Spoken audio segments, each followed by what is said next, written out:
যাই হোক, পরিশেষে আঙ্কেলের দোয়াটা মাথায় হাত রেখে আলহামদুলিল্লাহ। আসসালামু আলাইকুম, সবাই আঙ্কেলের জন্য দোয়া করেন। তো আঙ্কেল ভালো মতো থাকেন নাকি? দোয়া করি ভালো থাকবো, ইনশাআল্লাহ ইনশাআল্লাহ। সুস্থ রাখে, সুন্দরভাবে গাড়ি টাড়ি চালাইও। যাক, আঙ্কেল অনেক দোয়া করছে, এটি অনেক কিছু। আজকে ছুটি আর তাই ঘুমাইছিলাম। সকালবেলা হঠাৎ করে ফোন আসে।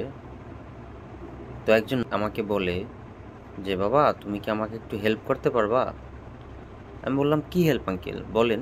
কণ্ঠ শুনেই মনে হলো মুরব্বী। পরে বললো আমি এক জায়গায় যাবো, তুমি কি আমার একটু আগাই দিয়ে আসতে পারবা? পরে এমনিতেই কণ্ঠ শুনে মনে হলো যখন মুরব্বী, তখন আমার মায়া লাগছে। আমি তৎক্ষণাৎ ওনারে বললাম যে আপনার লোকেশনটা জাস্ট দেন আর কই আছেন, আমি আপনাকে আগাই দিয়ে আসতেছি। পরে ওনাকে সুন্দর করে আগাই দিয়ে আসলাম। বিনিময়ে অনেক দোয়া করলো। টাকা পয়সা মনে করেন যে সবাই ইনকাম করে ভাই, কম আর বেশি, কিন্তু এই যে দোয়া, হয়তো চিরদিন থাকবো না এই পৃথিবীতে, কে জানে জীবনের কঠিনতম সময়ে হয়তো এই দোয়াগুলোই আশীর্বাদ হয়ে পাশে থাকবে। যাই হোক, পরিশেষে আঙ্কেলের দোয়াটা মাথায় হাত রেখে আলহামদুলিল্লাহ।